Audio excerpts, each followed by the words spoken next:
Sean bienvenidos a esta primera jornada de nuestro segundo Congreso Virtual de Educación Chile, un espacio para compartir prácticas pedagógicas y reflexiones frente a los nuevos desafíos de la educación del siglo XXI. Como fundación, estamos muy satisfechos de la gran participación e interés que esta segunda versión del Congreso ha despertado en la comunidad educativa, tanto de Chile como de otros países de nuestro continente. La primera exposición del día se llama Desafíos de la educación post-pandemia, que será realizada por Paula Sepúlveda. Ella es ingeniera en Administración de Recursos Humanos con especialización en diseño instruccional para la educación online. Además, es especialista en el desarrollo de programas de capacitación y facilitadora de crecimiento, planificación estratégica orientada al logro de cambios organizacionales. También es asesora en marketing digital y programas de capacitación para empresas y entidades educativas. Los invitamos a que puedan ir dejando sus consultas de forma escrita. Para los conectados a través de Zoom, pueden hacerlo a través del chat, y para quienes nos ven a través de Facebook Live, a través de los comentarios. Al final de la presentación se responderán algunas de las consultas realizadas. Los dejo ahora con la primera presentación del día de hoy.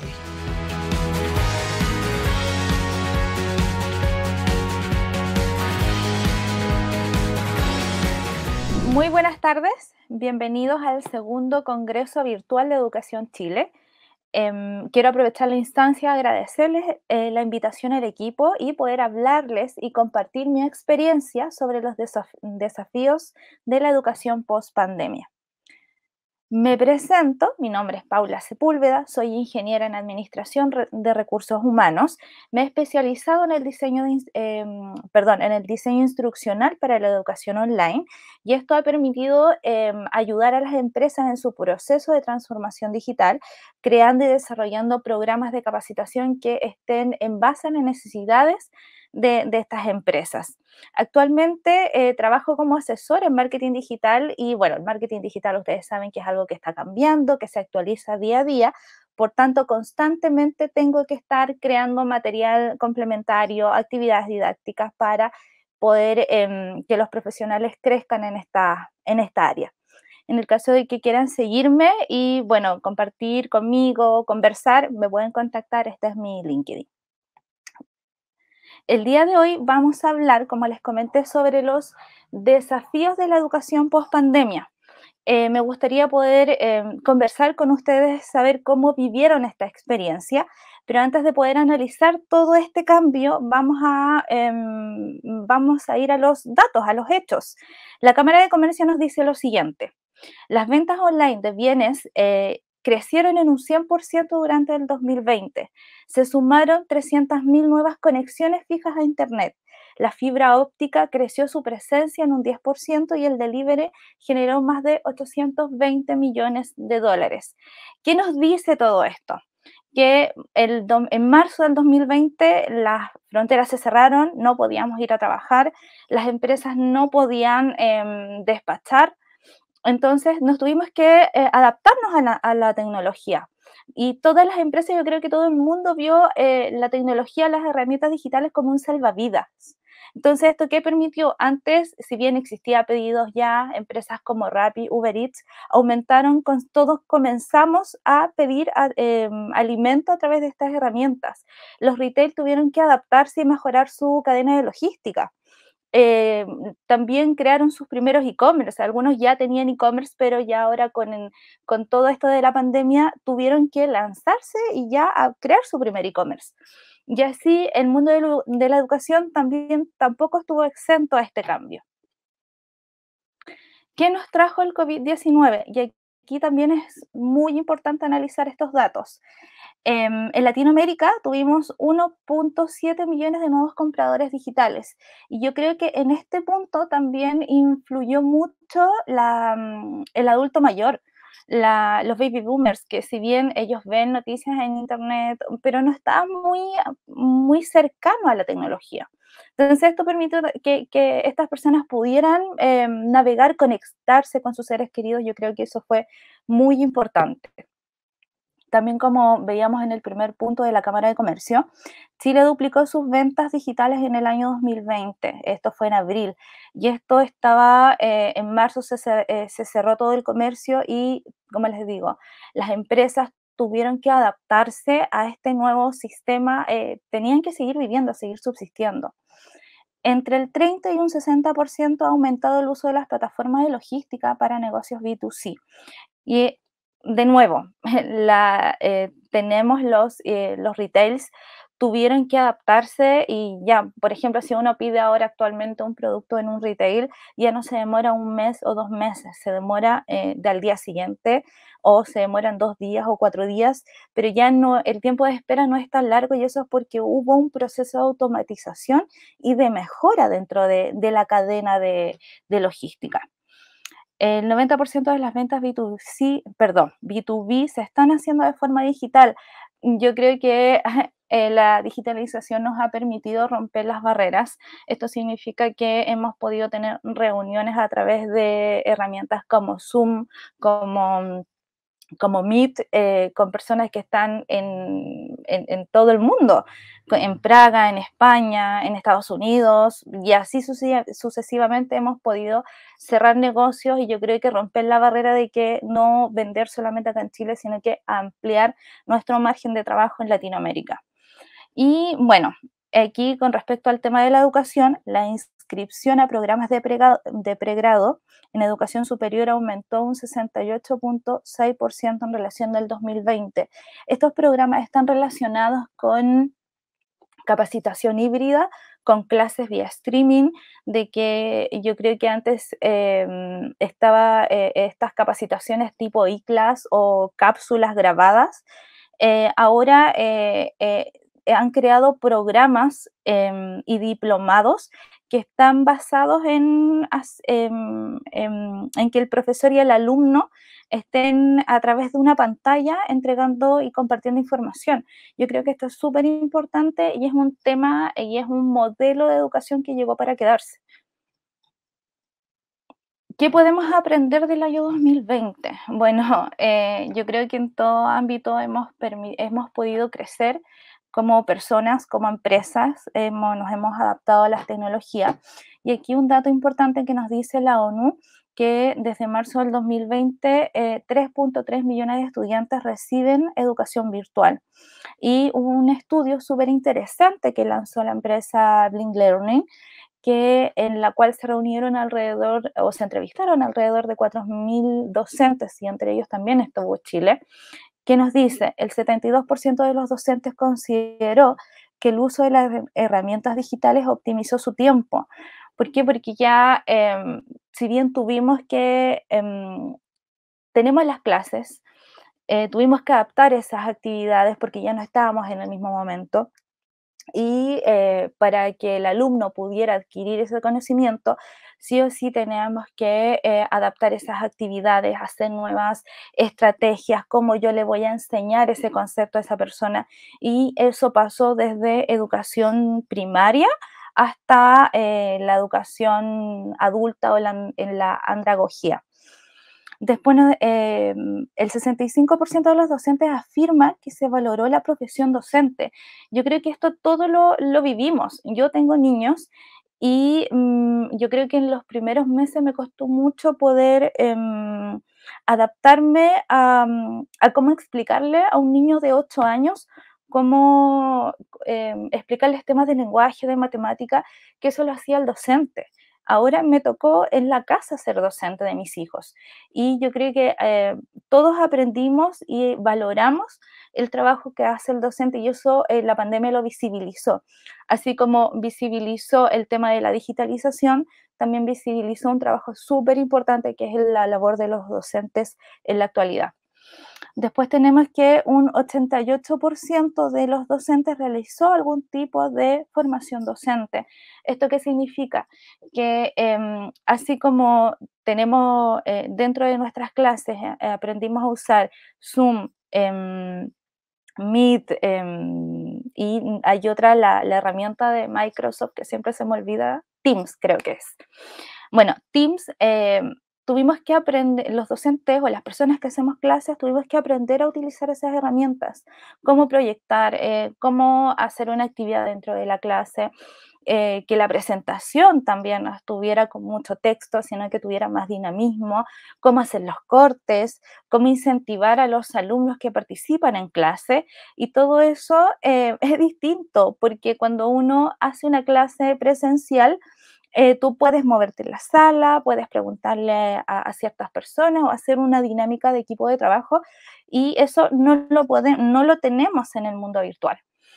Y bueno, un dato súper importante que pasó desde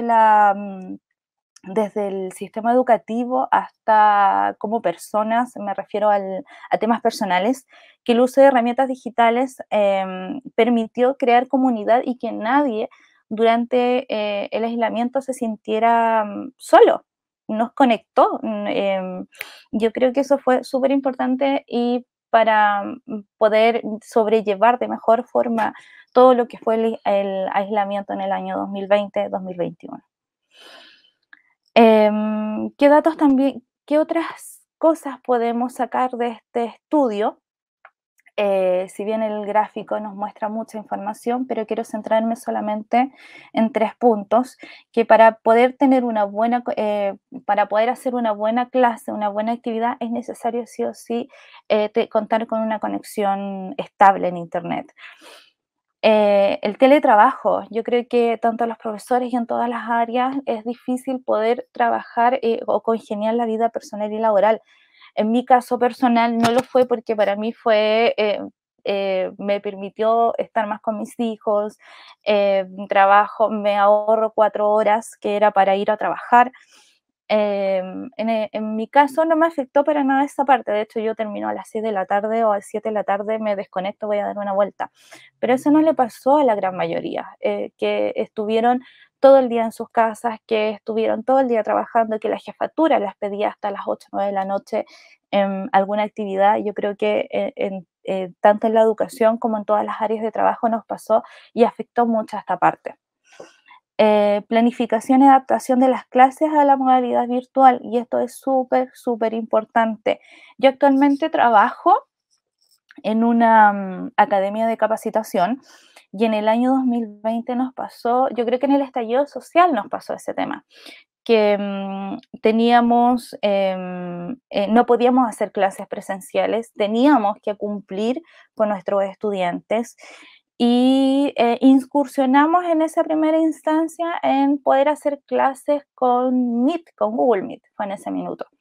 Y la verdad es que fue súper bien, los alumnos igual como que no les gustaba un poco este formato, pero ya en el 2020 fue ya como de golpe, así como que es este formato o sí.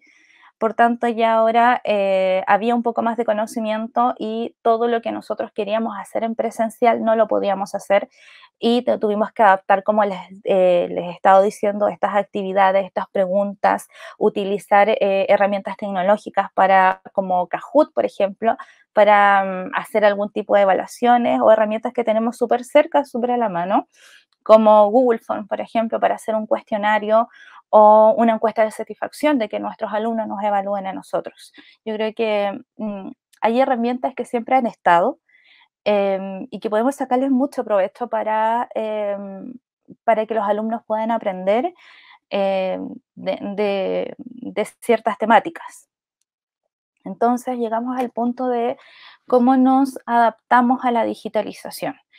Y aquí quise ahondar en estos 3 puntos, que son las clases presenciales, las clases sincrónicas. Para los que no sepan, las clases sincrónicas es cuando el alumno y el profesor están en el mismo tiempo haciendo clases, pero están en distintos espacios.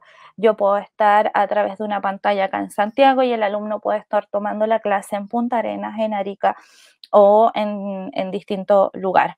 Las clases asincrónicas se refiere a como las cápsulas, los cursos encapsulados, empaquetados, perdón. Y el alumno, o si uno tiene una duda, el alumno y el profesor están en distinto tiempo y en distinto espacio.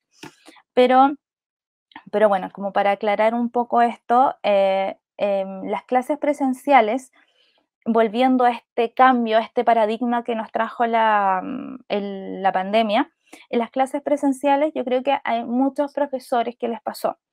Teníamos profesores espectaculares que les iba súper bien haciendo clases presenciales, pero no fue lo mismo hacer esta clase a través de una cámara. Nos sentimos más expuestos, más visibles. Y no todas las personas tenían esas herramientas digitales para poder dar una buena clase.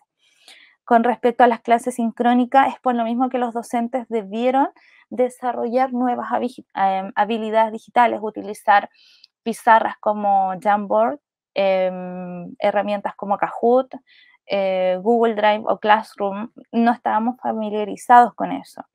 Y en las clases sincrónicas lo quise poner también porque yo creo que la mayoría de las personas compró algún curso tipo Creana, tipo Doméstica, por ejemplo, y quedó botado. Y yo creo que tanto en la clase sincrónica como en la clase asincrónica tenemos que tener hábitos de estudios. El alumno pasó a ser de tener un rol pasivo, de que el profesor era la fuente de conocimiento y nosotros teníamos que ir escuchando, a nosotros ser partícipes de nuestra educación, ser partícipes de cómo queremos aprender, de leer más cosas, de utilizar Google no solamente para buscar una tendencia musical, sino para poder ir desarrollando hábitos de estudio, ¿cierto? Después llegamos al proceso de transformación educativa. ¿Cómo vivimos todo este proceso? ¿Cómo creamos un ecosistema digital, pero a nivel colegio, a nivel institucional, ¿cierto?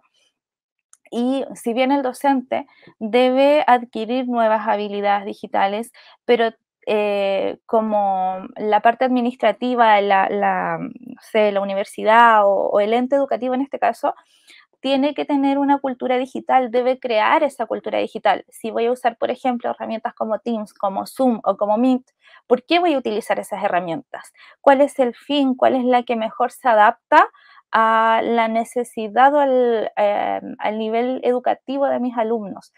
Considerar al alumno, considerar a tu público objetivo es súper importante también. Entonces, alinear lo que los alumnos, lo que el colegio quiere y lo que quiere transmitir es súper importante, y contar con un plan de acción, una estrategia, es fundamental para que todas las otras partes vayan articulando y que finalmente nuestro alumno adquiera esos conocimientos. Luego de eso tenemos la comunicación y capacitación docente. ¿Cómo voy a capacitar a mis profesores? Va a ser a través de capacitaciones vía streaming, va a ser una capacitación presencial, que ahora sí se puede hacer. ¿Cómo lo voy a abordar? ¿Van a ser en grupos o va a quedar una clase grabada y después los profesores van adquiriendo ese conocimiento? Es súper importante que los profesores estén todos alineados para que, por ejemplo, si yo tengo un curso de marketing y este curso de marketing lo realizan 2 o 3 personas distintas, ese curso como tal tiene que ser estándar. Todos los alumnos que pasen por ese curso, independientemente al profesor, tienen que adquirir los mismos conocimientos o desarrollar las mismas habilidades, ¿cierto?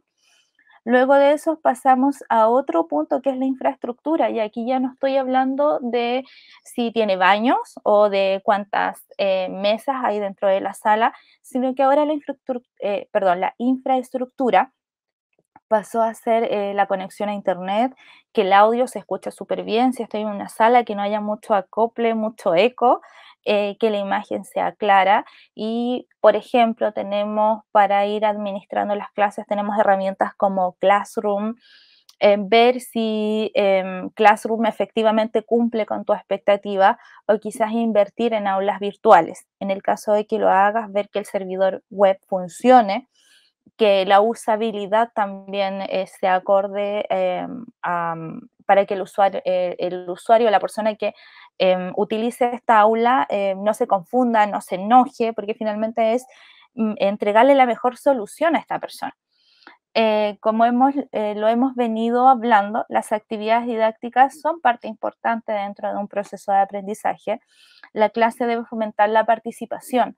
¿Cómo fomentar la participación? Puede ser con la gamificación, el uso de herramientas digitales, tenemos Quizzes, Kahoot, Google Form, y hay varias herramientas que se pueden integrar, por ejemplo, con Google Slide. Entonces, ver cómo hacer participar a esa persona, cómo hacer que la clase sea dinámica, cómo hacer que este alumno no se aburra o no se ponga a utilizar el celular mientras yo le estoy conversando o yo le estoy tratando de explicar un tema. Yo creo que una clase en base a confianza, en base a que sea llamativa, rica en recursos, es súper importante para que el alumno no pierda la confianza, perdón, no pierda la concentración dentro de la clase. Y el aprendizaje autónomo, que es lo que hemos venido diciendo.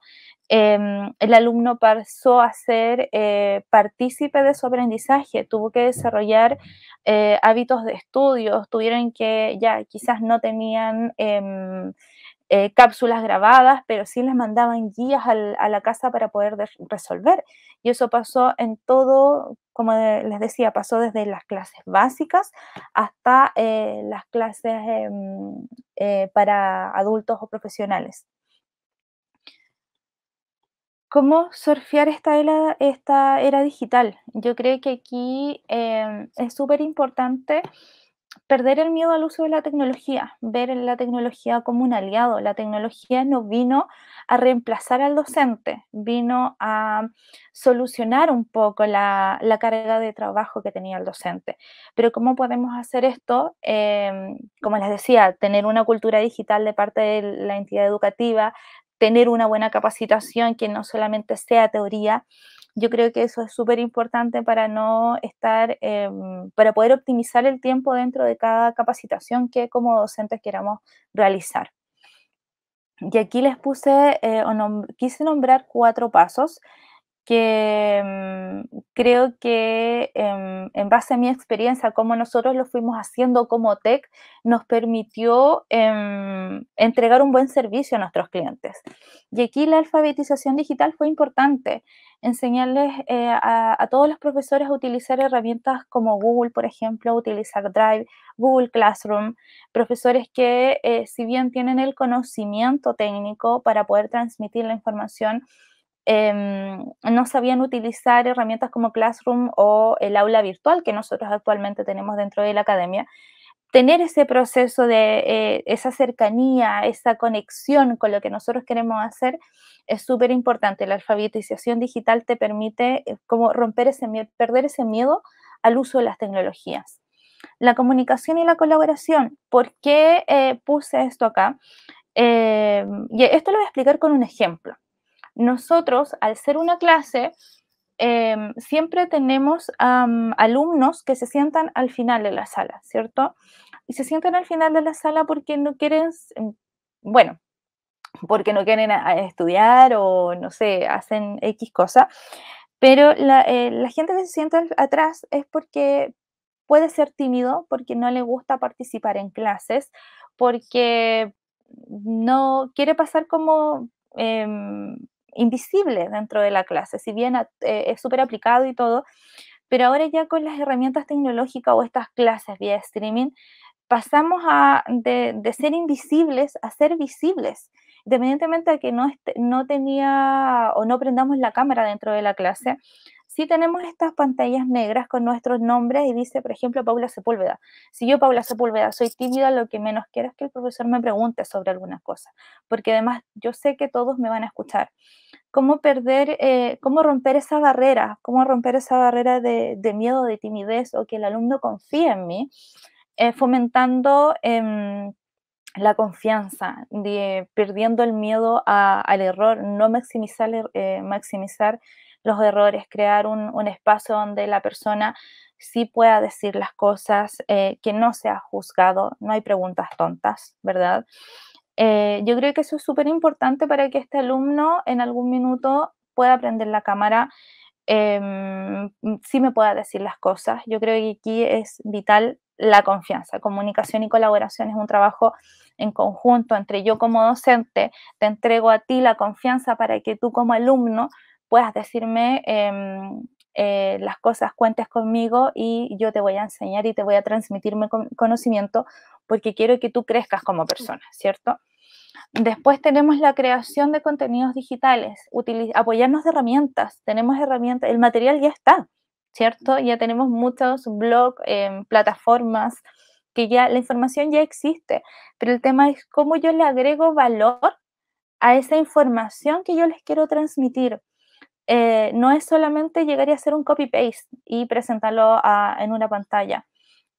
Es leer, es analizar, es transmitir esa información clara. No, yo creo que aquí les voy a poner un ejemplo también.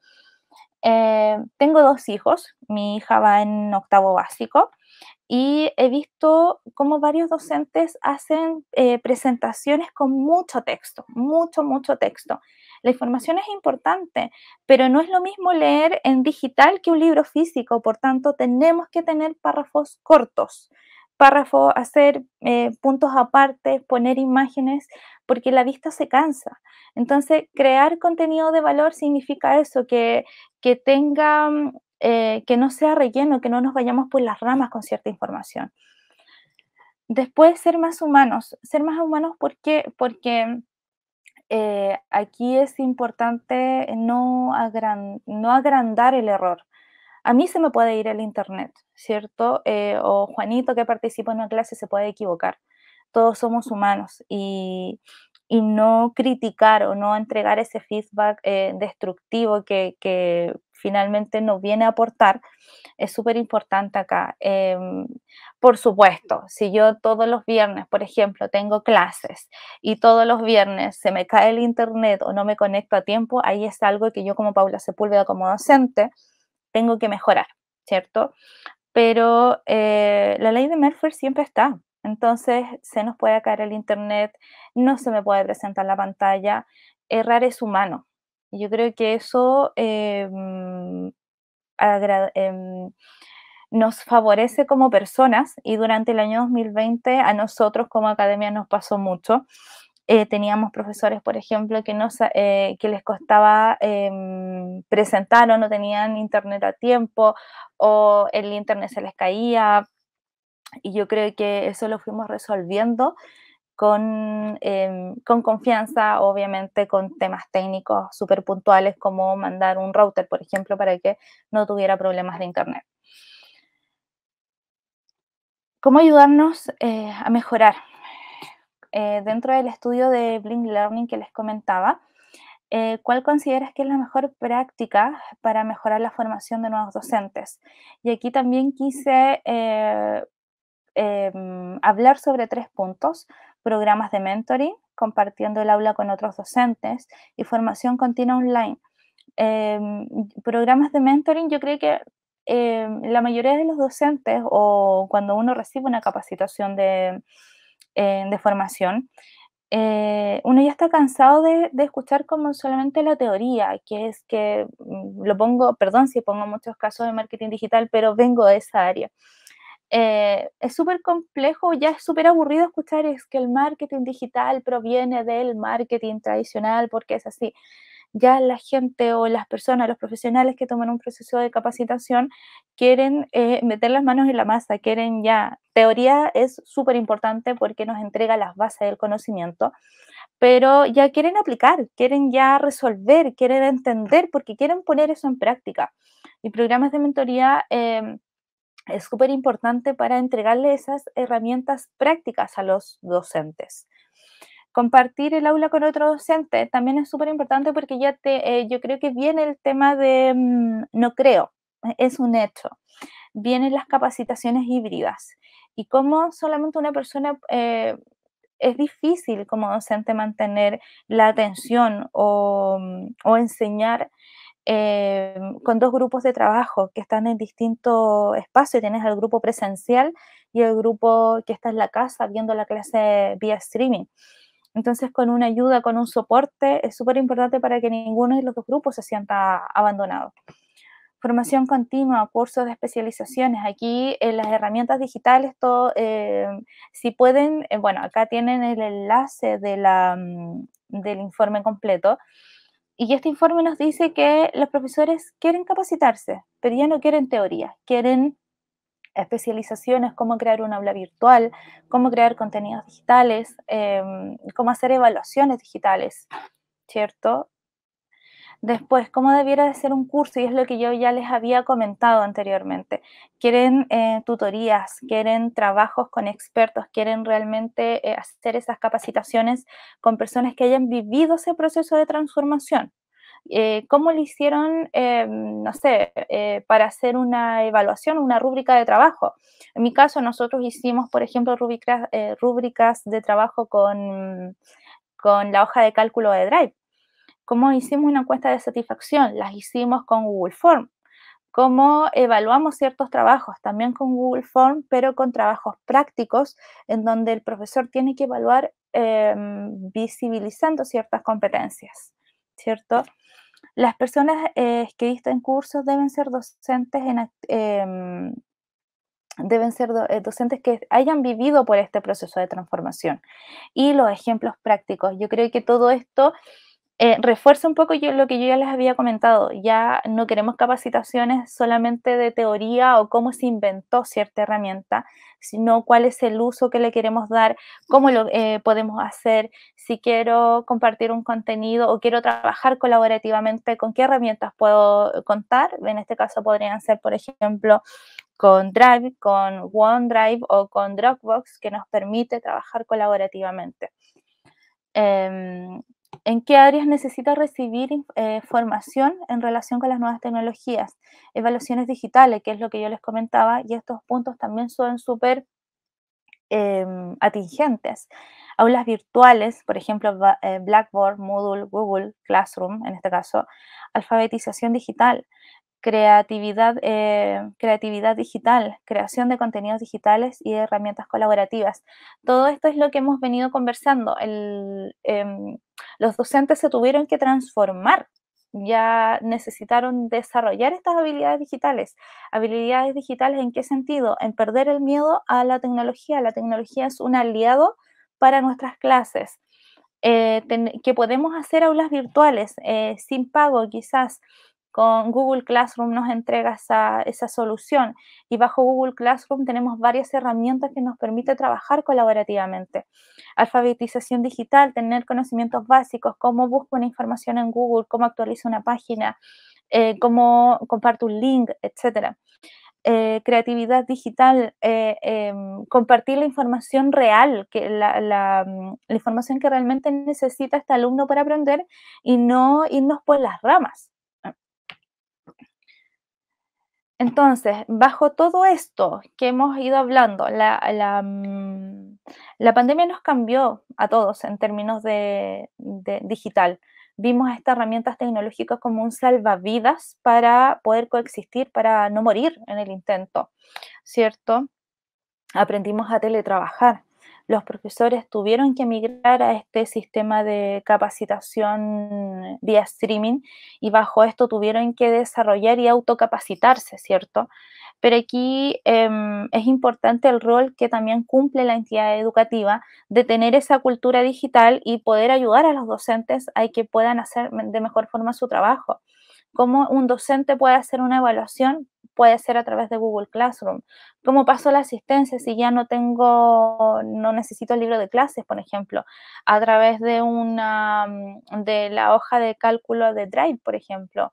Y eso lo puede ver tanto la parte de UTP, en el caso de que yo sea colegio, la directora académica, en el caso de que es universidad, todos pueden ver también esa hoja de trabajo, y en el caso de las OTEC lo puede ver el coordinador educativo, la persona que finalmente entrega los reportes.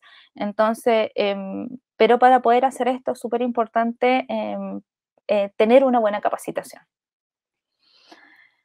Me hubiese gustado poder hacerles algún video o mostrar cómo es esto, pero aquí dentro de las herramientas para mejorar la gestión educativa les voy a recomendar algunas que he utilizado, y bueno, vamos a ver.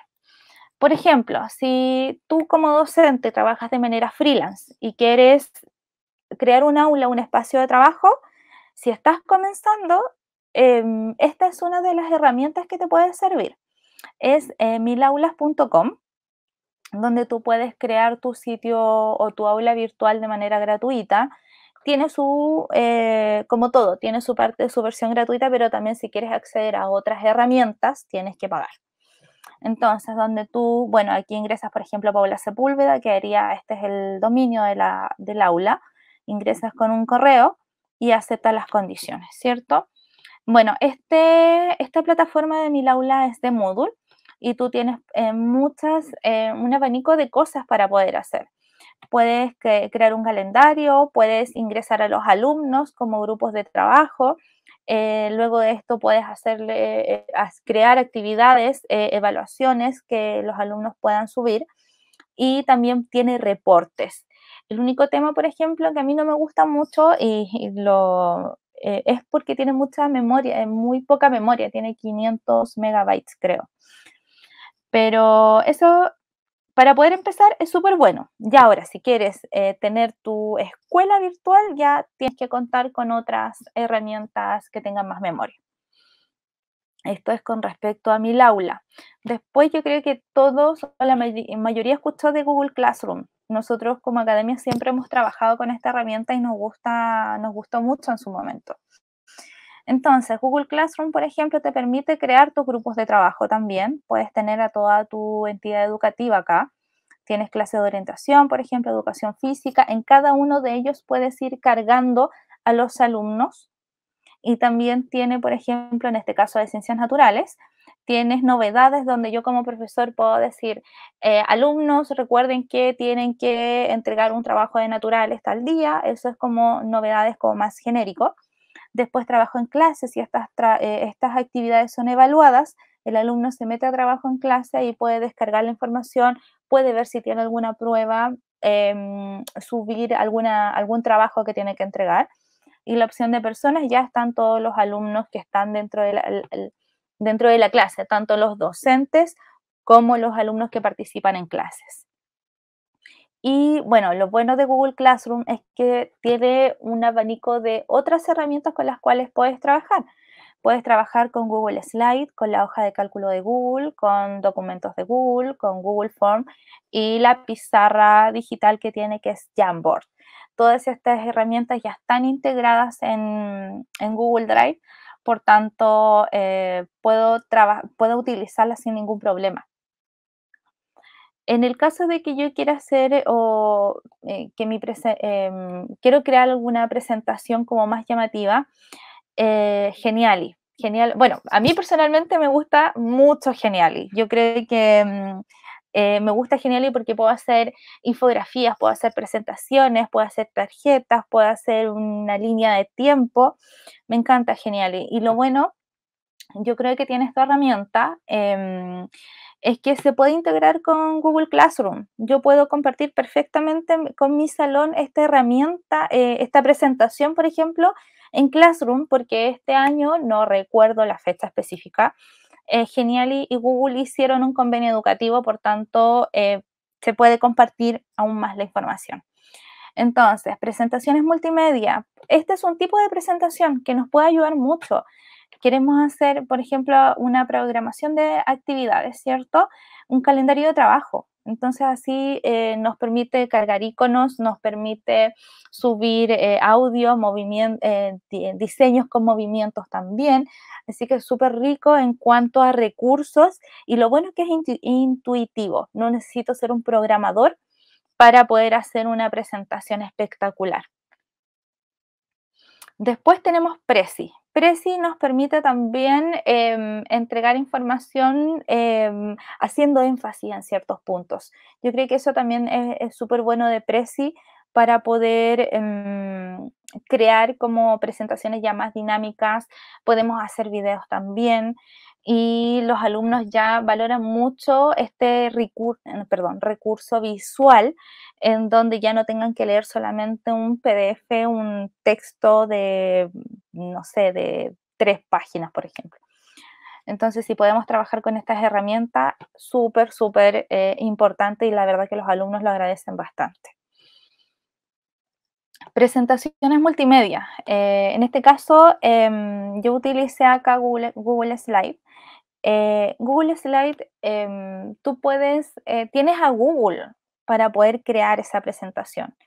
Es similar a PowerPoint, pero bueno, cambias como algunos comandos, algunas formas, alguna distribución de dónde están las cosas. Pero, por ejemplo, puedo agregar un icono, ¿cierto? Puedo agregar el texto. Este texto también tienen estas figuras Smart para poder crear gráficos, flujos, procesos. Y yo también me puedo grabar, por ejemplo. Puedo grabar en el caso de que yo no quiero que esta persona lea todo esto, me puede escuchar. Y lo bueno es que Google Slide también se puede fusionar o trabajar súper bien con la herramienta de Bitmoji. Bitmoji es una herramienta donde yo puedo crear mi avatar y ese avatar se puede mover. Por ejemplo, yo perfectamente puedo crear este dibujo en Bitmoji, le doy su cara, su pelo, me puedo hacer a mí también. Y este dibujo va a tener movimiento y yo voy a poder dar sonido, voy a poder hacer que me explique algo. Así que es muy, muy bueno. Bancos de imágenes. ¿Por qué bancos de imágenes? Porque finalmente si yo puedo ir perfectamente a Google, pero si yo no sé buscar, por ejemplo, quiero buscar, ¿qué puede ser? Imágenes de marketing digital, pero si esas imágenes de marketing digital no están en PNG, van a estar pixeladas o no van a tener un buen diseño o puedo tener problemas con derechos de autor. Entonces, mejor ir al tema de del banco de imágenes y aquí hay unas herramientas que uno de nuestros profesores recomienda mucho, que es Isaías Osorio, espero que me esté escuchando. Bueno, tenemos herramientas como Envato, Pixels, Flaticon, esta herramienta, por ejemplo, me gusta mucho porque en el caso de que yo no quiera ingresar una imagen, no quiero trabajar con imágenes y quiero trabajar con iconos, esta es tu herramienta. Y la verdad es que son súper buenas porque ahí, bueno, como todo, tiene su opción gratis que tú puedes ir descargando imágenes y no voy a tener ningún problema, son de muy buena calidad, es súper intuitivo también, puedo hacer en algunas herramientas como Envato y Unsplash, puedo utilizar y hacer videos también, así que los invito a que revisen estas herramientas que son súper buenas. Luego de eso, por ejemplo, todas estas imágenes que yo puedo descargar de acá, puedo trabajar con ThinkLink. ¿Y qué es ThinkLink en este caso? Es una herramienta que me permite editar una imagen. Por ejemplo, si yo estoy en una clase de ciencias naturales y quiero enseñar a los niños la parte de una flor, por ejemplo, puedo con esta herramienta agregar como etiquetas y que el alumno vaya pinchando y me dice, por ejemplo, el tallo conduce el agua y minerales. Después acá, por ejemplo, podríamos tener los pétalos, acá tenemos la hoja y por supuesto su descripción. Acá, por ejemplo, estaría el pístilo, que es el órgano reproductor de la flor en este caso. Así que es muy buena y también es súper intuitiva esta herramienta. Y aquí, bueno, y lo bueno que esto es que ellos también te van enseñando, tienes videos que te van diciendo cómo hacer las cosas, muy, muy buena herramienta. Infografías, yo ya les comenté que yo Geniali, amo Geniali, me encanta. Por otro lado, Canvas también es muy buena. De hecho, Canvas te permite hacer también, te permite hacer presentaciones, te permite hacer infografías, te permite hacer hasta tu currículum. Si estás buscando trabajo, puedes hacer tu currículum con estas dos herramientas. Pintochart también es súper buena, te permite te entrega recursos gratuitos, pero también si quieres otras herramientas o quieres acceder a otro banco de imágenes o hay unas plantillas, te va a tocar cobrar. Estas herramientas te permiten crear infografías y no morir en el intento. Ven, acá hay un ejemplo de Pintochart, ya que ya he hablado mucho de Genial y de Canvas. Yo creo que aquí, por ejemplo, tenemos una infografía, pasos que quiero que los alumnos entiendan, así que súper buena herramienta. Y llegamos a las pizarras digitales. Todas estas herramientas nos permiten hacer clases más interactivas, nos permiten crear buenas presentaciones, ya no solamente solo texto, ¿cierto? Si quiero fomentar la participación, pizarras digitales súper buenas para este objetivo.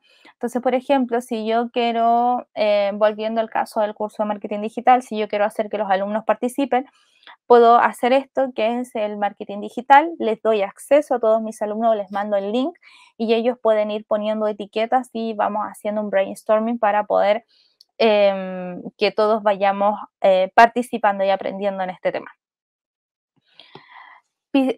Zoom también tiene pizarras digitales, pero no es tan dinámica o no es tan llamativa como la de Google, como Jamboard, diría yo. Ahora, si ustedes utilizan esta herramienta de otra forma, genial. Entonces, si yo, por ejemplo, quiero presentar o quiero hacer que mis alumnos participen dentro de esta pizarra virtual, en la opción de compartir pantalla hay una nueva opción que es pizarra. Y bueno, yo puedo decirles bienvenido al segundo Congreso de Educación Virtual y ahí los chicos pueden ir poniendo como sus ideas gracias o si yo quiero preguntar, no sé, matemática para los... no, en naturales, por ejemplo, para los, díganme las partes de una flora y los alumnos me van diciendo, o en clases ya de administración, por ejemplo, ¿qué son los objetivos SMART? Todos van participando. Miro también es otra pizarra virtual y es súper intuitiva, al igual que las, por ejemplo, es similar a Jamboard, diría yo, porque también puedes agregar más cosas, puedes agregar estas notas adhesivas, puedes trabajar colaborativamente, súper, súper buena. Para hacer evaluaciones, si bien existen muchas herramientas digitales para poder hacer evaluaciones, personalmente he trabajado con Quizzes y Kahoot y Google Form, que me faltó en este caso. Estas herramientas que nos permiten hacer, por ejemplo, yo en el año 2020 me tocó asesorar a muchas OTEC en términos de cómo digitalizar sus procesos, de cómo, por ejemplo, seguir haciendo clases. Entonces, bueno, y chicos nuevos que recién estaban entrando a este mundo de las capacitaciones, me tocó asesorarlos en todo el tema de la SOTEC, de la franquicia tributaria. Y yo, por ejemplo, utilicé Kahoot para poder hacer un cuestionario X de Sense. Por ejemplo, ¿cuál es el tramo? ¿Cuáles son los 3 tramos de la franquicia tributaria? Y ya ahí yo le ponía alternativas. No sé, ¿cuáles son las formas de capacitar? Me refiero al contrato, precontrato, postcontrato, y así un sinfín de cosas. Entonces yo a estos alumnos les comparto el enlace y ellos ingresan, ven el panel en su celular, ven las respuestas y van pinchando y yo después en un tablón de trabajo veo quién respondió, cuántas preguntas tengo y así sucesivamente. Muy buenas herramientas también. Y aquí, bueno, me gustó esto, no lo hice yo, lo hizo, acá está Andrea Oviedo, y me gustó esto porque también tiene mucha recomendación de herramientas TICS, creación de contenido, acá tenemos varias herramientas que yo ya les había nombrado también, evaluación de aprendizajes, tenemos estas, Google Form también está súper buena, organización e ideas de pizarra, también están estas herramientas, contenido educativo, acá están las herramientas, así que los invito a que puedan revisarlas, bueno, y si tienen dudas o consultas me pueden preguntar a través de mi LinkedIn y con gusto podemos ir aprendiendo juntos.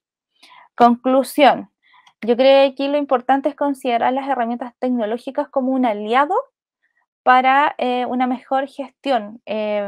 Aquí la tecnología no vino a reemplazar la labor del docente, vino a apoyar.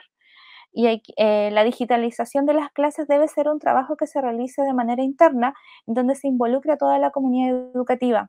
Es lo que yo les decía, desde la administración debe venir el objetivo, las ideas, las acciones.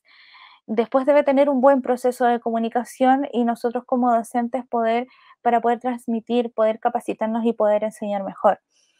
No tanta teoría en las inducciones, porque ya estamos aburridos de estas teorías, de estos cursos de que la evolución de la Tierra, ya queremos ir a picar, ¿cierto? Humanizar los errores y prepararnos en términos prácticos para la educación híbrida. Esto es súper, súper importante. Y yo creo que hay un punto que me faltó, que es ser más empático con el conocimiento. Yo creo que si creamos una comunidad digital en donde trabajemos todas las personas que hacen clases o diseñadores instruccionales y docentes, por ejemplo, y compartimos experiencia, el aprendizaje puede ser más rápido y más compartido, más guiado.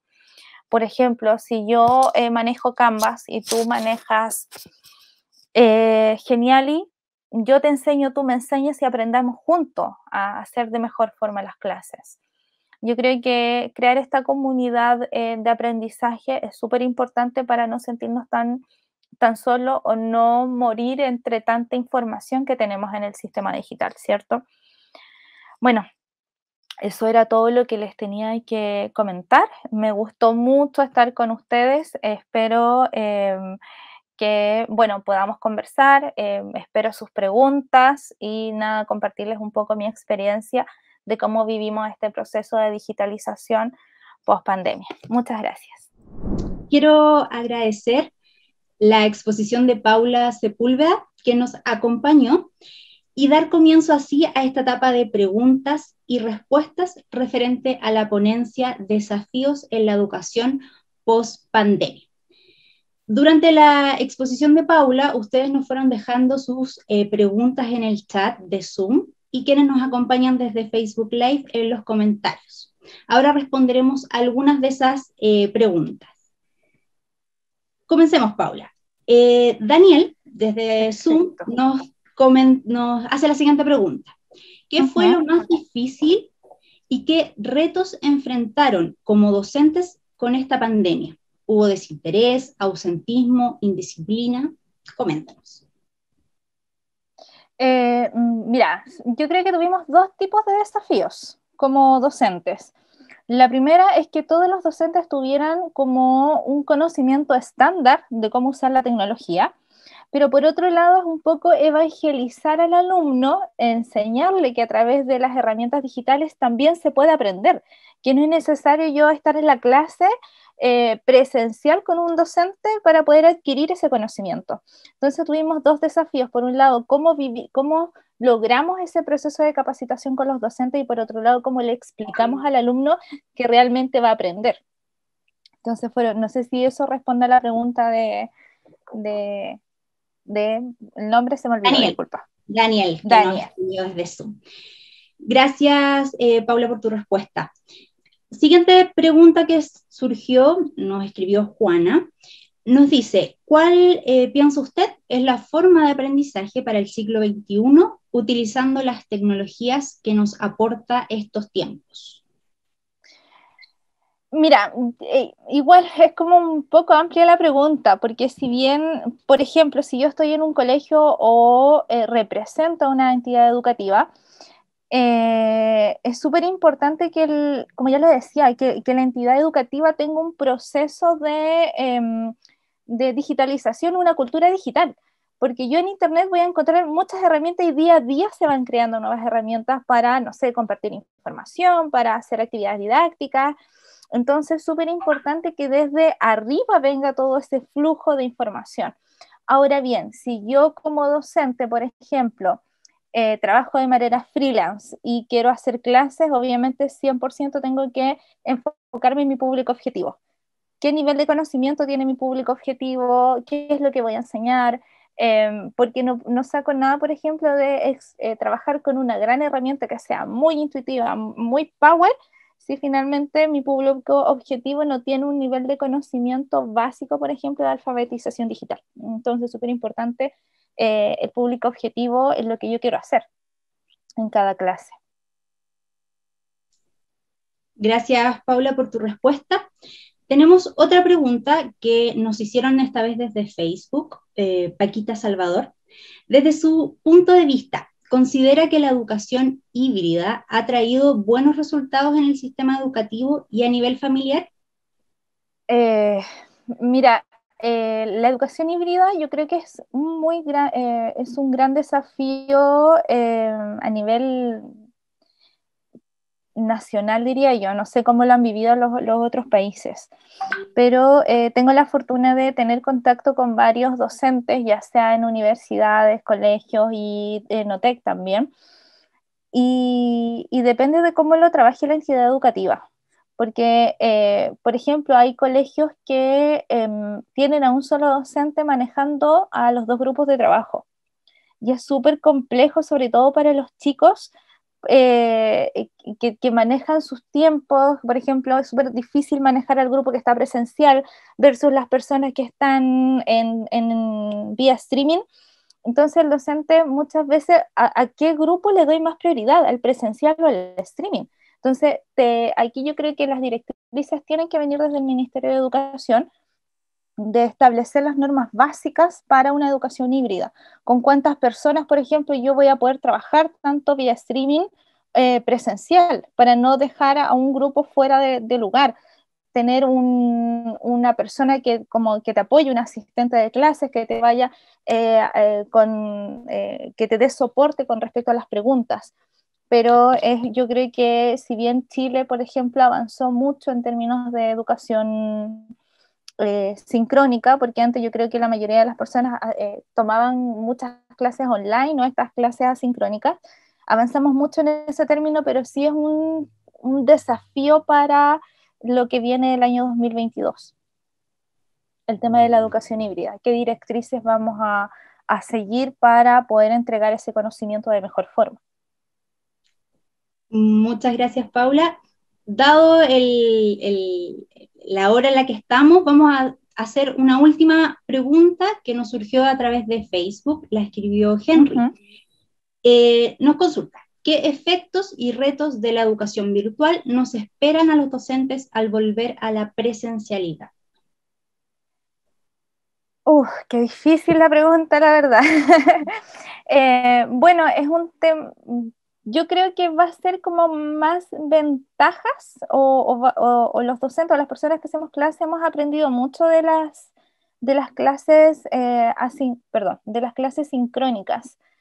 ¿Por qué? Porque yo lo veo con mis hijos y lo veo con varios docentes en el hecho de cuando exponen algo en PowerPoint, presentan mucho texto. Yo creo que dentro de todo este año 2020, que fue un proceso de aprendizaje para todos, espero también que las clases sean mucho más interactivas, que los docentes no tengan miedo.